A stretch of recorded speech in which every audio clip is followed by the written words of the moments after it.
Today we talk about how can you select widgets on your app. We're going to figure out the solution on how you can do that on your app.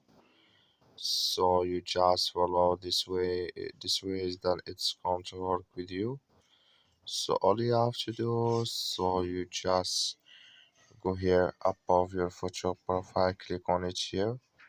When you just click on it here, then when you just click on your photo profile here, it's going to take you to this list. It's going to show for you like this here.